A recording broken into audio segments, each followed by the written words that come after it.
नमस्कार। पुरवैया crime special में आपका स्वागत है। मैं हूं रितेश मिश्र। एक अपहरण जो पूरे बिहार में बवाल खड़ा कर देता है। सियासी गलियारे से सड़क तक सनसनी फैल जाती है, पुलिस के पसीने छूट जाते हैं, लेकिन हर अपराध की कहानी एक अंजाम तक पहुंचती है। यह कहानी भी अंजाम तक पहुंच चुकी है। तो आज पुरवैया क्राइम स्पेशल में बताएंगे अपहरण के आगाज से अंजाम के बीच की पूरी कहानी। साथ ही आपको मिलवाएंगे घर लौटे डॉक्टर दंपत्ति से। तो शुरू करते हैं पुरवैया क्राइम स्पेशल में अपहरण, सस्पेंस और द एंड की पूरी कहानी।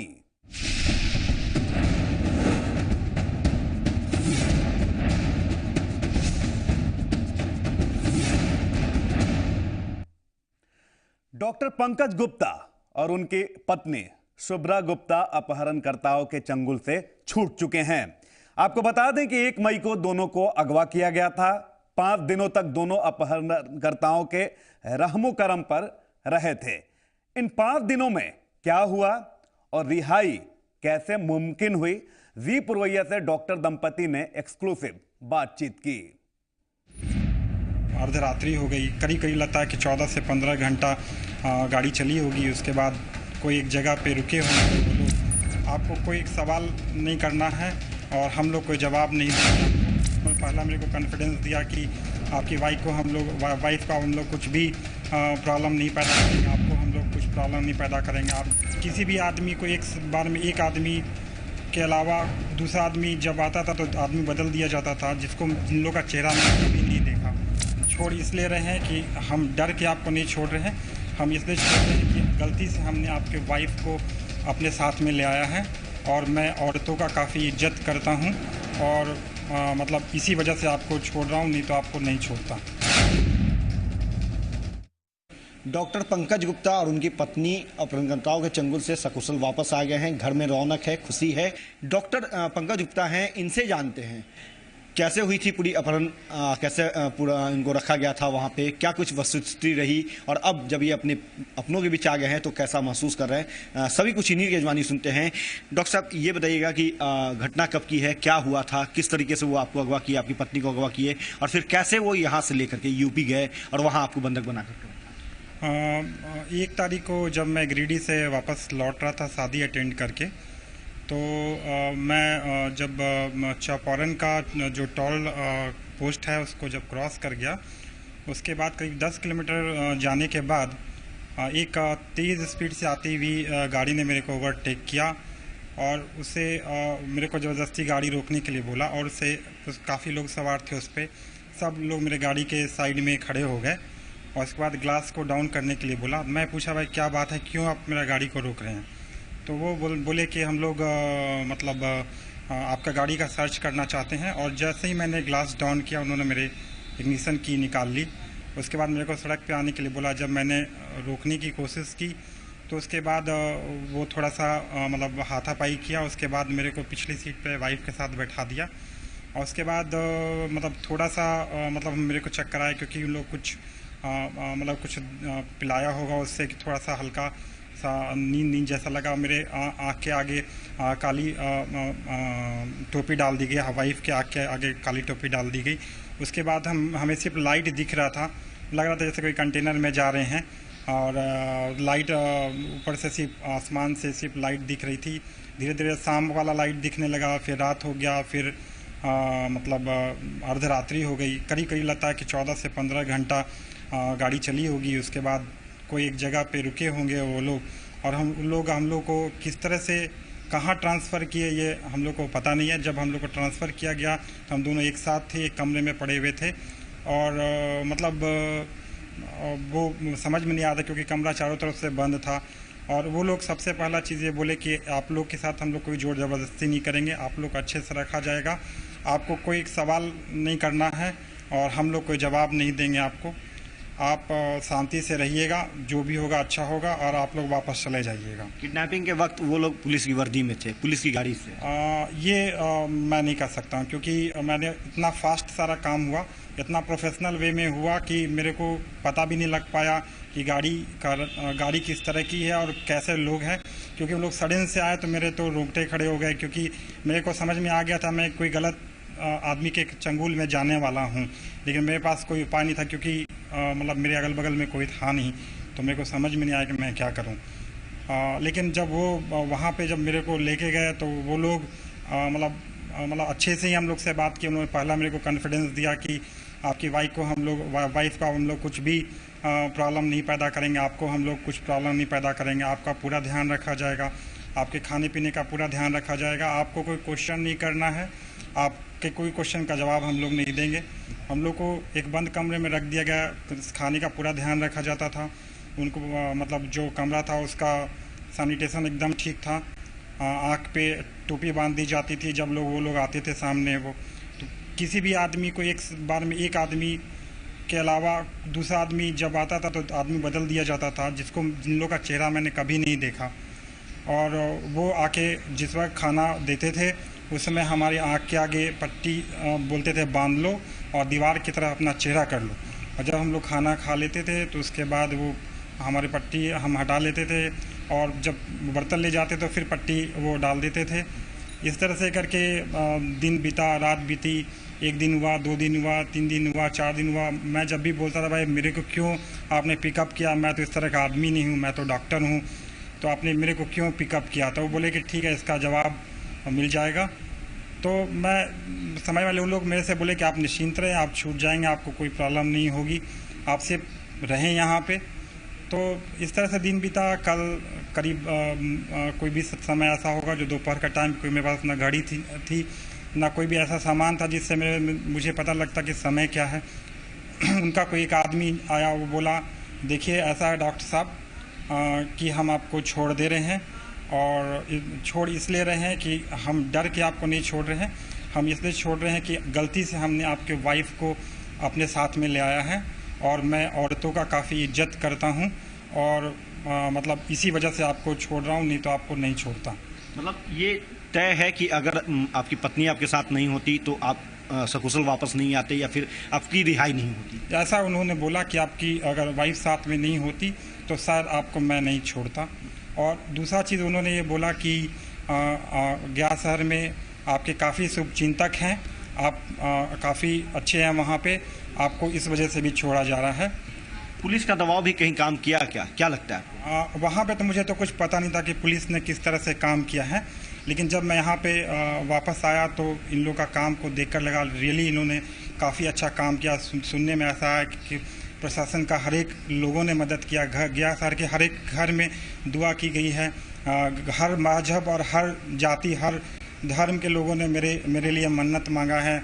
और मतलब जहाँ तक भी पता लगा है कि हमारे चीफ मिनिस्टर साहब ने भी काफ़ी इंटरेस्ट लिया इस काम में, जिसके वजह से मतलब लोगों हो सकता है कि उन लोग पे दबाव पड़ा होगा, जिसके वजह से हम लोग की सकुशल रिहाई हुई होगी। आईएमए के लोगों ने भी और जो बिहार चैम्बर ऑफ कॉमर्स के जो शाखा गया की शाखा है उनके सदस्यों ने भी काफ़ी दबाव दी सरकार पे, उनका भी दबाव कहीं ना कहीं काम किया है? देखिए दबाव तो सब लोगों ने दिया है और बिना सबों का दबाव का संभव नहीं था। लेकिन जहाँ तक मैं समझता हूँ आईएमए ने बहुत कस कर दबाव डाला। इसके अलावा मैंने जहाँ तक सुना है वहाँ पर जहाँ पर मैं था वहाँ पे ये लोग मुझसे पूछ रहे थे कि भाषा क्या है। मेरे को भाषा के बारे में पता नहीं था। जब यहाँ पे आया तो भाषा के बारे में पता लगा कि क्या है ये।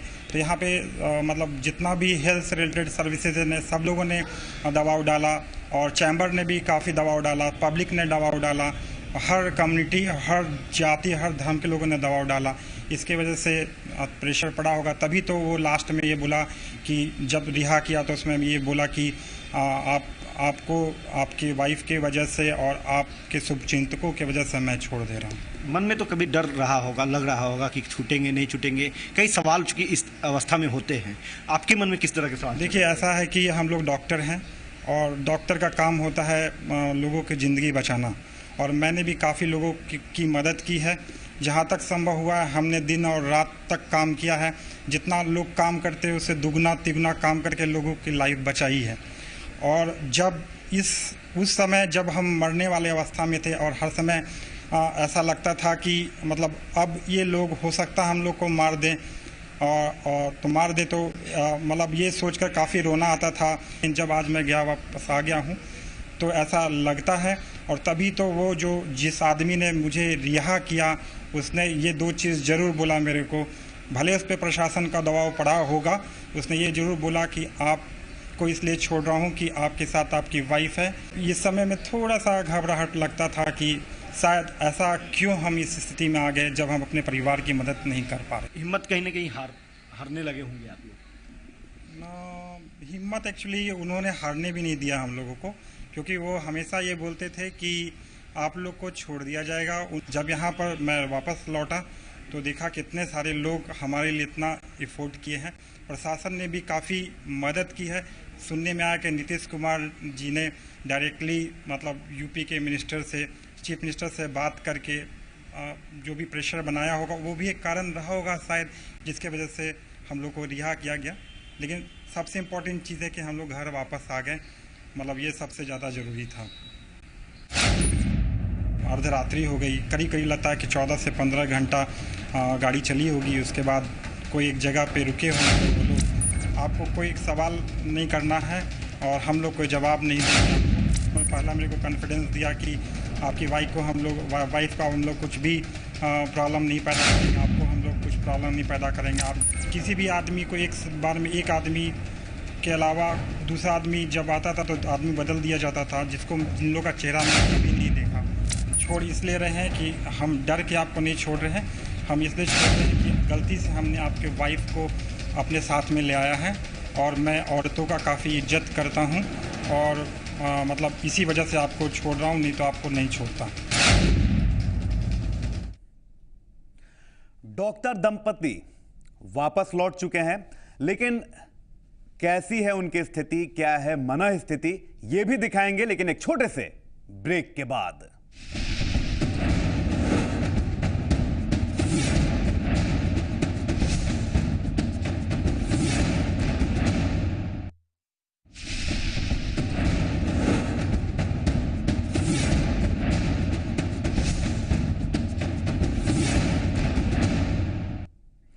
ब्रेक के बाद पुरवैया क्राइम स्पेशल में स्वागत है आपका।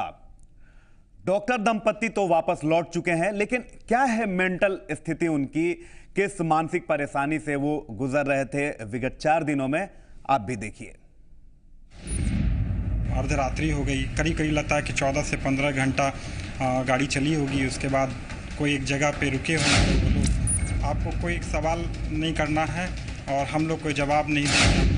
पहला मेरे को कॉन्फिडेंस दिया कि आपकी वाइफ को हम लोग कुछ भी प्रॉब्लम नहीं पैदा करेंगे, आपको हम लोग कुछ प्रॉब्लम नहीं पैदा करेंगे। आप किसी भी आदमी को एक बार में एक आदमी के अलावा दूसरा आदमी जब आता था तो आदमी बदल दिया जाता था, जिन लोगों का चेहरा मैंने कभी नहीं देखा। छोड़ इसलिए रहे हैं कि हम डर के आपको नहीं छोड़ रहे हैं, हम इसलिए छोड़ रहे हैं कि गलती से हमने आपके वाइफ को अपने साथ में ले आया है और मैं औरतों का काफ़ी इज्जत करता हूँ और मतलब इसी वजह से आपको छोड़ रहा हूँ, नहीं तो आपको नहीं छोड़ता। जहाँ तक सवाल है, जब वो लोग रोके तो ये थोड़ा रेजिस्ट किए। मैंने इनको कहा उस वक्त जैसा बोल रहे वैसा सुनिए, आप पीछे आ जाइए। मैं प्रशासन से ये भी कहना चाहूँगी कि निर्दोषों को ना पकड़े, ज़्यादा टॉर्चर ना करें और उनको शायद एक मौका दें कि वो सही राह पे जा सके, क्योंकि मैं शिव जी की भक्त हूँ और जो भी था वो भी शायद भगवान का भक्त है, मुझे ऐसा लगा। हम बहुत पूछे उनसे कि भाई आप क्यों, हमें कुछ नहीं बताया उन्होंने। हम ये भी बोले कि भाई हमारे पास जो कुछ है आप सब कुछ ले लो, क्योंकि इतनी कैपेबिलिटी है इनमें कि शायद एक टेबल भी लगा के बैठेंगे तो कमा लेंगे। बातें तो ये कही जा रही है कि 15 करोड़ की फिरौती, करोड़ों की फिरौती, बहुत सारी बातें हो रही है। कितने की फिरौती चाहते तो वो लोग, क्या कभी उन्होंने कहा? बिल्कुल गलत है ये। 1 रुपए की फिरौती नहीं मांगी गई हमसे, 1 रुपए की फिरौती नहीं मांगी गई। हम उनसे पूछते रहे बार बार, ये भी कहते रहे हमें घर बात करवा दो, ताकि हम इतने दिनों से हैं, घर वाले परेशान हो रहे हैं। हमें तो बहुत अच्छे से रखा, खिलाया पिलाया। इनफैक्ट शायद उन्होंने, मैंने ऐसा सुना बोलते हुए कि फीमेल है, कोई भी मिसबिहेव नहीं करेगा, बहुत अच्छे से रखा गया। दीदी दीदी करके भी कभी कभी बोला, तो मुझे नहीं लगता, बहुत अच्छे से रखा है। और क्योंकि कैसे ले गए वो, तो कैसे हम वहां पहुंचे, कहां पहुंचे, कैसे घर पहुंचे, शायद अनकॉन्शियस थे, ठीक से पता नहीं लगा, लेकिन बस घर आ गए। अपनों के बीच आकर के काफी खुशी महसूस हो रही है। हाँ, बहुत अच्छा लगा। डर लगा था कि अब शायद नहीं आ पाएंगे? हाँ, शादी के 17 साल हो गए, हर एक मोमेंट को हम लोग याद किए बचपन से लेकर अभी तक का। वो तब डर तो लगता था कि पता नहीं क्या होगा, अगर ज़्यादा मीडिया में भी बात फैलेगा कहीं हमें मार ना दें, लेकिन ऐसा था नहीं। शायद कहीं ना कहीं इंसानियत उनमें भी थी जो हमें छोड़ दिए। इंसानियत थी, ये तो मैं बोलूँगी, कहीं ना कहीं इंसानियत थी। बिटिया आपकी यहाँ अकेली थी, उनकी चिंता हो रही होगी, क्योंकि बच्चे भी अनमोल होते हैं। माँ बाप के लिए सबसे बड़ी अगर चीज़ कही जाए तो बच्चे ही होते हैं। एक बिटिया आपकी दिल्ली में है, एक बिटिया यहाँ थी। हाँ, बच्चों की तो चिंता थी, उनकी याद बहुत आती थी, लेकिन हाँ, मेरी फैमिली बहुत सपोर्टिव है, सब लोग केयर करने वाले हैं। इनके ब्रदर भी बहुत सपोर्टिव हैं, मेरी देवरानी बहुत सपोर्टिव है, हम सब में प्यार बहुत है। और चिंता होती थी, लेकिन ये भी पता था कि हाँ, पीछे से बच्चों का केयर अच्छा से होगा। हाँ, रोना तो बहुत आता था, याद भी बहुत आती थी। डॉक्टर साहब, अब जो जिन लोगों ने दुआ करी है आपके लिए, आप दोनों को सकुशल लौटने के लिए दुआ करी है, तो पेशेंट के लिए फिर से एक बार अपने प्रैक्टिस को शुरू करेंगे, कब से शुरू करेंगे? वो तो मैं नहीं बोल सकता हूँ कि कब से प्रैक्टिस स्टार्ट करूँगा, क्योंकि अभी जो 5 दिन का जो मेंटल ट्रॉमा है उसे निकलने में काफ़ी समय लगेगा, क्योंकि आते के साथ मैं क्लिनिक में नहीं बैठ सकता, क्योंकि ये थोड़ा सा, क्योंकि जब 4 से 5 दिन मैं वहाँ पे रहा तो मुझे तो धूप भी नहीं देखने को मिली है। तो आज लौटा हूँ, 1-2 दिन 3 दिन में मैं डिसाइड करूँगा कि कब से मैं प्रैक्टिस स्टार्ट करूँ। प्रैक्टिस तो करूँगा, डॉक्टर हूँ तो पेशेंट तो देखूँगा ही, पेशेंट तो देखना डॉक्टर का काम है। अब कैसे दिखूँगा, कितनी देर दिखूँगा, ये सारा का मैं डिसीज़न 1-2-3 दिन में लूँगा। आप कुछ कहना चाहेंगे? अननेसेसरी किसी भी मतलब कोई ऐसा हो, कोई क्रिमिनल हो, इतना ज़्यादा उनको टॉर्चर ना किया जाए कि उनकी ज़िंदगी खराब हो जाए। अर्धरात्रि हो गई, करीब लगता है कि 14 से 15 घंटा गाड़ी चली होगी। उसके बाद कोई एक जगह पे रुके होंगे, वो लोग आपको कोई सवाल नहीं करना है और हम लोग कोई जवाब नहीं देंगे। पहला मेरे को कॉन्फिडेंस दिया कि आपकी वाइफ को हम लोग कुछ भी प्रॉब्लम नहीं पैदा करेंगे, आपको हम लोग कुछ प्रॉब्लम नहीं पैदा करेंगे। आप किसी भी आदमी को एक बार में एक आदमी के अलावा दूसरा आदमी जब आता था तो आदमी बदल दिया जाता था, जिन लोगों का चेहरा मैंने कभी नहीं देखा। छोड़ इसलिए रहे हैं कि हम डर के आपको नहीं छोड़ रहे हैं, हम इसलिए छोड़ रहे हैं कि गलती से हमने आपके वाइफ को अपने साथ में ले आया है और मैं औरतों का काफ़ी इज्जत करता हूँ और मतलब इसी वजह से आपको छोड़ रहा हूँ, नहीं तो आपको नहीं छोड़ता। अपहरण की ये मिस्ट्री आगे भी है जारी, लेकिन एक छोटे से ब्रेक के बाद।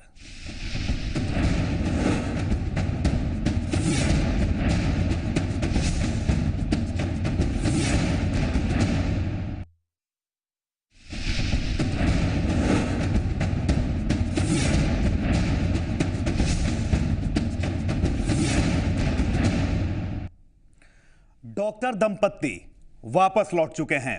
पुलिस और सरकार अपनी पीठ भी थपथपा रही है, लेकिन अब सवाल यह है कि क्या इस घटना के बाद बिहार में डॉक्टर्स, इंजीनियर्स और बिजनेसमैन के जेहन में घर कर चुकी दहशत आखिरकार खत्म हो पाएगी? गया के जाने माने चिकित्सक डॉक्टर पंकज गुप्ता और उनकी पत्नी शुभ्रा गुप्ता सकुशल घर लौट चुके हैं। यानी बिहार के सबसे बड़े हाई प्रोफाइल किडनैपिंग मामले में एक अध्याय तो खत्म हुआ, पर इसी के साथ कई सवाल खड़े हो गए। सवाल ये कि डॉक्टर पंकज गुप्ता आखिर घर लौटे कैसे? क्या पुलिस को इस मामले में कामयाबी मिली या इसके पीछे कोई और राज है? कुछ हथियार मिले हैं, डिटेल्स वो देंगे, इसलिए कि अभी तलाशी चल रही है, तो छिपा के रखे हुए सब जगह मिला है। एक विदेशी हथियार मिला है, पिस्टल मिला है, और भी चीज़ वो तलाश कर रहे हैं और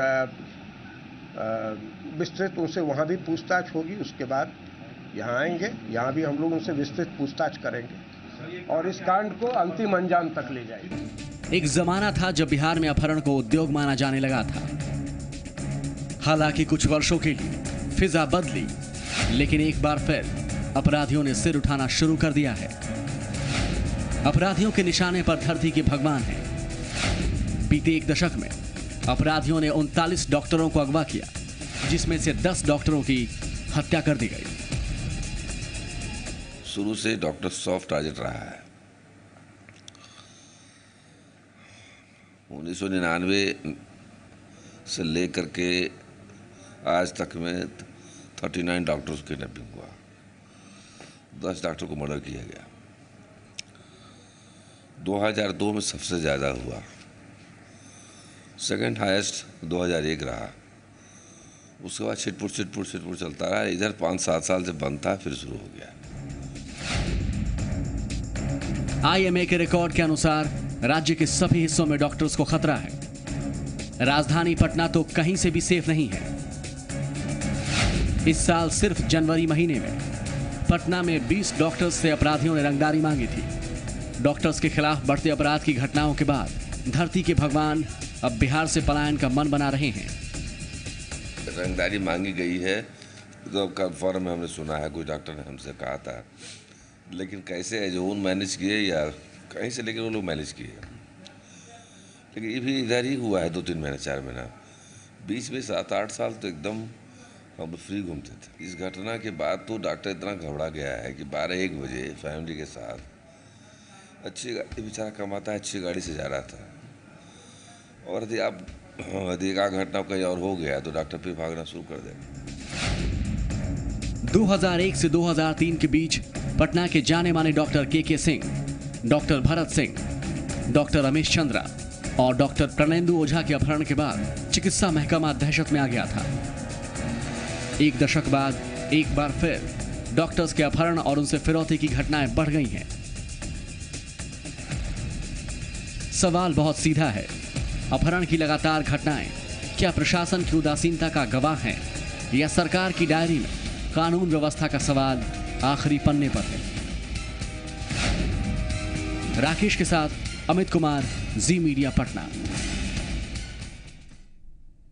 और इसी के साथ पुरवैया क्राइम स्पेशल में आज बस इतना ही। कल फिर होगी मुलाकात, तब तक के लिए नमस्कार।